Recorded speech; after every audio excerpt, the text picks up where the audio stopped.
तुम ऐसे रखो, कभी मैं जब करूंगा तो खुल देगा। प्रीकोडियम में क्या करेंगे, inspection shape of the chest देखेंगे, ठीक है, उसमें कोई डिफॉर्मिटी है कि नहीं, काइफोसिस है कि नहीं, लॉर्डोसिस है कि नहीं, उसमें कोई खाज है कि नहीं, एक्सकेवेटम मतलब तुम्हारा चेस्ट अंदर घुस रहा है कि नहीं, ऐसा कुछ है कि नहीं देखेंगे। विजुअल इंपल्स देखेंगे, हार्ट के अंदर कोई देखने से लग रहा है कि फुदक रहा है, ऐसा कुछ दिख रहा है कि वो इंपल्स देखेंगे। उसके बाद देखेंगे अदर्स लाइक इपिगेस्ट्रिक इंपल्स, इपिगेस्ट्रिक में देखेंगे। फिर सुप्रास्टार्नल, तुम थोड़ा ऊपर खोल दो तो उठा ठीक है। तो सुप्रास्टार्नल है कि नहीं, स्टार्नम के ऊपर कुछ इंपल्स है कि नहीं, फिर तुम्हारा इपिगेस्ट्रिक इधर को इंपल्स है कि नहीं, सुप्रा क्लेविकुलर, इस क्लेविकल के ऊपर कोई इंपल्स है कि नहीं, और अदर्स को कुछ भी दिख रहा है कि नहीं इधर देखेंगे। उसके बाद आएंगे स्कार मार्क, मिडलाइन पे कोई स्कार मार्क है कि नहीं, ये इंडिकेट करता है कोई वाल्व रिप्लेस हुआ कि नहीं तुम्हारा, कोई वाल्व सर्जरी हुआ है, सीएबीजी हुआ कि नहीं तुम्हारा। फिर पेसमेकर देखेंगे, इधर कोई तुम्हारा हार्ट में पेसमेकर लगा हुआ कि नहीं, जिसका पेसमेकर होता है वो थोड़ा ऊपर ऊपर একটা সেমিলিউনার দাগ হবে একটা, हां एक दाग इधर सर्कुलेट होगा, मेनली ऐसे नोट पे लगता है हम लोग, ठीक है। उसके बाद आएंगे हम लोग पाल्पेशन, पाल्पेशन में क्या देखेंगे, एपेक्स बीट देखेंगे, पहले वो जो कल था वो लोकेट करेंगे, उसके बाद थ्रिल देखेंगे, थ्रिल देखो, ঠিক আছে। এটাকে বলে দিচ্ছে অ্যাপেক্স বিট তোর মেইনলি তোর লোকালাইজ করে ফিফথ থেকে আমরা ডিসটেন্স মেপে নেবো 9 সেন্টিমিটার মিড লাইন থেকে, ঠিক আছে। নেচার কেমন হয়, নরমালি ট্যাপিং নরমাল থাকে, ট্যাপিং হতে পারে, হিপিং হতে পারে, থ্রাস্টিং হতে পারে, ঠিক আছে। ট্যাপিং মানে এরকম টিপ টিপ, ঠিক আছে। হিপিং মানে তো আমি জানি না, এটা থ্রাস্টিং মানে থ্রাস্ট প্রেসার দেয়, হাতের উপর চাপ দেয়। হিপিং এরকম হবে না, একবার দেবে হাত উঠে যাবে, থ্রাস্টিং তাহলে কি রকম হবে, থ্রাস্ট এমনি চাপ দেয়, হাতের উপর চাপ আসে, থ্রাস্ট হবে। ট্যাপিং দেখলেন, থ্রাস্টিং দেখলেন, আর ডিফিউজটা সব দিকেই হবে, ছড়িয়ে যাবে, হ্যাঁ, ঠিক আছে। থ্রিলের ক্ষেত্রে মেলে কি থাকবে, এপিক্যাল আর বেসাল হতে পারে, আর জিগুনাস স্পেসও থাকতে পারে, অ্যাপেক্সে থাকতে পারে, হার্টের অ্যাপেক্সে থাকতে পারে, বেসও থাকতে পারে, ঠিক আছে। জিগুনা এরিয়া তো ইন্টারকোস্টাল স্পেসও থাকতে পারে। আর নরমালি সিস্টোলিক না ডায়াস্টোলিক সেটা আমরা দেখব। এর দুইটা মেজারমেন্ট হলো, যদি এই পালসের দর্শনের মধ্যে ক্যারোটিক পালস কোইনসাইড করে, ঠিক আছে, এই স্টার্নাকুলার মাস্টার্ড মাসেলের মিডিয়ালি এখানে পালসটা পাই, ঠিক আছে। এবার চেক করে দেখতে হবে, যদি এটার সাথে এটা কোইনসাইড করে থ্রিলের সাথে, তাহলে আমরা বলবো সিস্টোলিক, যদি কোইনসাইড না করে ডায়াস্টোলিক, ঠিক আছে। তারপর আসবো লেফট প্যারাসন হিপ, এটা তো জানি এরকম করে দেখি, ঠিক আছে। এটা ক্ষেত্রে মেলে place the left right palm on the left parasternal area by giving gentle pressure, একটু প্রেসার দেবো, যদি তোর পাওয়া যায় তাহলে ইন্ডিকেট করবে রাইট ভেন্ট্রিকুলার হাইপারট্রফি। এই যে এই স্টার্নার পাশে এরকম ভাবে যদি হয় থাকে, তাহলে হাতটাকে এরকম করে উঠে দেবে, ওটা কি হিপ, এজন্য বললাম হিপটা এরকম ভাবে। তো এটা যদি তোর হয় তাহলে তোর মেইনলি রাইট ভেন্ট্রিকুলার হাইপারট্রফি, ঠিক আছে। এটা মানে ultimately mitral stenosis, mitral stenosis right ventricular hypertrophy, ঠিক আছে। তারপরে পালভাল পিটু, সেটা আমরা পালভাল এরিয়াতে দেখবো মেইনলি। এই যে পালভাল পিটু মানে এদিকটাতে দেখতে হয়, সেকেন্ডরা করব আরেকবার করার সময়, ওটা ইন্ডিকেট করবে পালমোনারি হাইপারটেনশন। এটা হলো অনলি এক্সেপশন, ঠিক আছে। Palpable P two for pulmonary hypertension, pulmonary pressure যদি বেড়ে যায় তাহলে পালভাল পিটু প্রেজেন্ট থাকবে। তারপরে এপিক্সি পজিশন, এটাও মেইনলি রাইট ভেন্ট্রিকুলার হাইপারট্রফিতে আছে। পারকাশন এখানে তো ইম্পর্টেন্স, এটা পাবি সিওপিডি পেশেন্টে থাকবে, এপিক্সি পজিশন পাবি, যা COPD patient right ventricular hypertrophy আছে। পারকাশন এখানে সিবিএস এ করে না mainly, but usually not done, but may be helpful to diagnosis pericardial effusion, ঠিক আছে। পারকাশন করে দেখবো পেরিকার্ড লিভেশন থাকলে পাতে পারি। মিল অসকুলেশন করব, এখানে মেইনলি পয়েন্ট হলো অসকুলেশন, যে তোকে প্রথমে হার্ট সাউন্ড গুলো দেখতে হবে, এরিয়া গুলো প্রথমে দেখতে হবে, ঠিক আছে। এটা করে বলে দিই, এরিয়াটা আমরা চারটা ভাগে ভাগ করি, ঠিক আছে। অল এরকম আমি নিমোনিক্স হলো all physicians should take money, ঠিক আছে। স্টারনামের মিড ক্লেভিকুলার এই স্টারনো এই জয়েন্টটা যেটা কি বলে মেরুবেন স্টার্নি, সেকেন্ড ইন্টারকোস্টাল স্পেসের রাইট সাইড, এটা হলো অ্যারোটিক এরিয়া, ঠিক আছে। Second intercostal space left side pulmonary area, ঠিক আছে। Fourth intercostal space left side tricuspid area, fifth intercostal space তোর তোর কি লেফট সাইড তোর মাইট্রাল এরিয়া, যেখানে অ্যাপেক্স দিবে ওটা মাইট্রাল এরিয়া। তো নিউমোনিক্সটা হলো aortic pulmonary tricuspid mitral, all physicians take money, এটা কনফিউজ হয়ে যাবে অনেকজন। তারপরে মেইনলি এখানে দেখবো, যখন আমরা নরমালি অ্যাপেক্স বিটটা মানে এরিয়াগুলো দেখার পরে আমি তোর হার্ট সাউন্ড শুনবো। হার্ট সাউন্ড নিয়ম দুইটা, হার্ট সাউন্ড আমরা first heart sound second heart সাউন্ডও শুনবো। ফার্স্ট হার্ট সাউন্ডটা মেইনলি কোথায় থাকে, মাইট্রাল আর ট্রাইগ্যাসপিড এরিয়ার মাঝখানে পাওয়া যায়, ঠিক আছে। তো নরমালি আমরা মাইট্রাল এরিয়াতে ফার্স্ট হার্ট সাউন্ড শুনি, ঠিক আছে, যেটা আমরা লাভ বা ডাব যেটা শুনি আর কি ফার্স্ট হার্ট সাউন্ড। আর যেটা তোর পালমোনারি অ্যারোটিক এরিয়া আছে, এখানে সেকেন্ড হার্ট সাউন্ড শোনা যায়, এখানে বলে স্প্লিট হয়। এই ফার্স্ট হার্ট সাউন্ডটা যেমন মাইট্রাল ট্রাইগ্যাসপিডের মাঝখানে স্প্লিট হয়ে থাকে, ছড়িয়ে যায়, সাউন্ড শোনা যায়। সেকেন্ড হার্ট সাউন্ড অ্যারোটিক আর পালমোনারি এরিয়ার মাঝখানে এখানে শুনতে পারিস, এখানে শুনতে পারিস, এখানে শুনতে পারিস, আশেপাশে এরিয়া।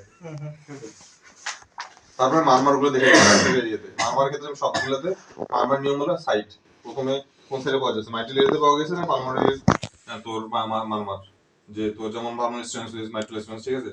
তারপরে দেখবো তোর রেডিয়েশন, নেচার দেখবো, নেচার যেটা সিস্টোলিক এন্ড ডায়াস্টোলিক, আমরা যে পড়ছি ejection systolic, diastolic, mid diastolic, ঠিক আছে।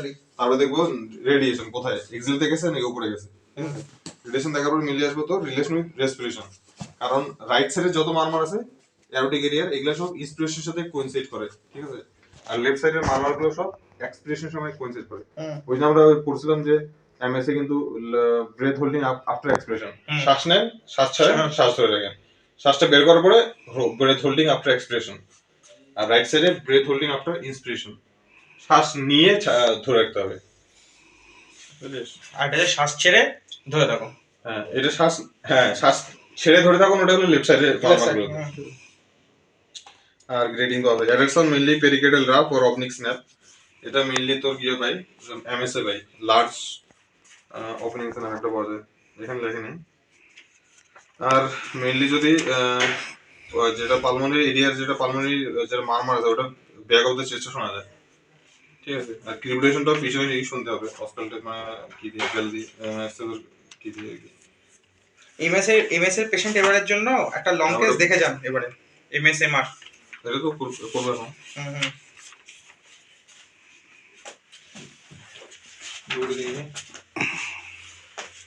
ইন্সপেকশন আমরা করবো মেইনলি, কিছু খুঁজতে পারছিস নাকি? আমি বার করছি আমাদের কথা।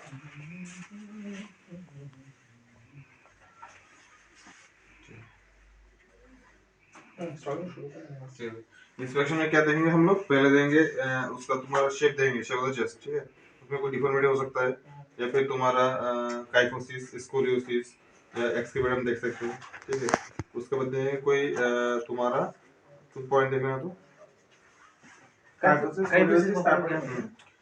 शेप देखेंगे। उसके बाद देखेंगे कोई मार्क, स्कार मार्क है कि नहीं, मिड लाइन पे है कि नहीं, या फिर तुम्हारा कोई साइड में है कि नहीं। मिड लाइन में हुआ तो तुम्हारा वाल्व रिप्लेस हुआ है, या फिर cardio corner bypass grafting surgery हुआ है। अगर लेफ्ट साइड में हुआ तो कोई पेस मेकर है कि नहीं, ये सब देखेंगे, ठीक है। उसको बताएंगे पाल्पेशन। पाल्पेशन में पहले हम लोग एपेक्स वीक को लोकेट करेंगे, ठीक है।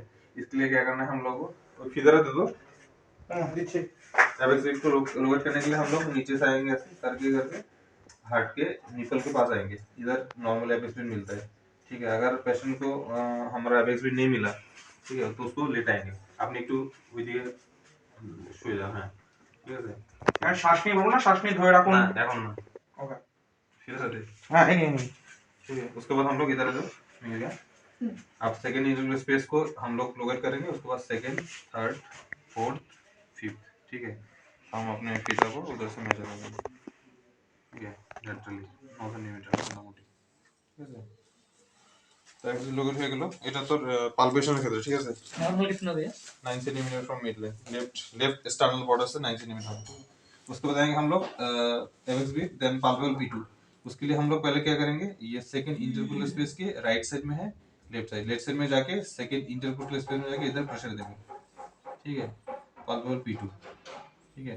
उसके बाद देखेंगे लेफ्ट पेरिस्टल हीप, उसके लिए हम लोग लेफ्ट साइड के एक्सटर्नल बॉर्डर के इस साइड में जाके प्रेशर देंगे। अगर लेफ्ट पेरिस्टल हीप प्रेजेंट हुआ तो हाथ ऐसे थ्रस्ट ऊपर आ जाएगा, ठीक है। ये होता है मेनली राइट वेंट्रिकुलर हाइपरट्रोफी में और एमएस में भी होता है, ठीक है। तारপরে দেখবো माइक्रोसिलोसिस, ठीक है। उसका एक फीचर है राइट वेंट्रिकुलर हाइपरट्रोफी, उसके वजह से ये लेफ्ट पेरिस्टल हिप होता है। उसके बाद देखेंगे हम लोग थ्रिल, ठीक है। थ्रिल के लिए हम लोग जो 4 एरिया है, एरोटिक एरिया, सेकंड इंटरकोलर स्पेस, इधर पाल्मोनरी, इधर ट्राइगेस्ट्रिक फोर्थ, इधर माइट्रल, ठीक है। उसके लिए थ्रिल देखने के लिए हम लोग पाम के इस एरिया को यूज करेंगे, ऐसे देखेंगे, ठीक है, ऐसे प्रेस करेंगे। अगर कोई थ्रिल प्रेजेंट हुआ तो तुम्हारे हाथ में प्रेशर आएगा, ठीक है, ये ठीक है। पहले apex beat, palpable P2, left parasternal heave, thrill, और देखो एपिगेस्टिक पल्सेशन, ठीक है। अगर कोई प्रेजेंट हुआ तो तुम्हारा राइट वेंट्रिकुलर हाइपरट्रोफी प्रेजेंट हुआ तो ये पल्सेशन मिलेगा यहाँ पे। 3 उंगली से ऐसे प्रेस करना हो इस एरिया को, जस्ट ये कोस्टल मार्जिन के नीचे, ठीक है। ये तो तुम आउटर वो रहता है, ঠিক আছে। তারপর আসবো অস্কালটেশন, পারকাশন তো লাগবে না, যদি পেরিকার্ডাল থাকে নরমাল লাগে না। অস্কাল মেইনলি পেরিকার্ডিয়াম অস্কালটেশন, ঠিক আছে, এটা হচ্ছে মেইন। এখানে ক্ষেত্রে মেনলি প্রথমে আমরা করবো এরিয়াগুলো একবার দেখে নেবো, ঠিক আছে? তোমার এখানে একটু এরিয়া যখন, কারণ তো এক্সামিনেশন অস্কালেশন থাকবে। আচ্ছা, এই অস্কালেশন করার আগে হাত দিতে পারবো তো পেশেন্টকে? অস্কালেশন আগে কিন্তু আমি সবসময় এই জিনিসটা করি না, বাট ওই যে যেটা সালাম দেওয়া থেকে শুরু করে ওটা একটু সতর্ক করতে হয়, আমি একটু ভুলে যাই। মানে প্রথম যে কোনো এক্সামিনেশনে ওটা সালাম দিয়ে আসসালামু আলাইকুম, আমি বিএস মেডিকেল কলেজ ছাত্র, আপনার উপরে কিছু পরীক্ষা করবো, আপনি সমস্যা হলে জানাবেন, শুরু করবো। তখন এটা করার আগে জিজ্ঞেস করতে হবে যে আমি একটু আপনার কাপড় একটু কি করবো, সরিয়ে রাখবো। শর্ট কেসে কিন্তু বলতে হবে না? শর্ট কেসে বলতে হয় না, বাট যদি পেশেন্টের যদি এরকম রিঅ্যাকশন করতে তাহলে বলতে হবে। নরমালি অন্য এগুলো থাকে না, পিরিকোডিয়াম ছিল না যদি থাকে, ঠিক আছে, যদি থাকে তাহলে বলতে হবে। আমার অ্যাবডোমেন ছিল, তখন আমি বলছি যে আমি একটু আপনার এগুলো কাপড় একটু এগুলো পরীক্ষা করবো, ঠিক আছে? ঠিক আছে, আপনি সমস্যা হলে বলবেন, ঠিক আছে? তো অস্কালেশনের ক্ষেত্রে মিলে আমরা করবো, প্রথমে আমরা অ্যাপেক্স বিটটা লোকেট করে নেবো, ঠিক আছে?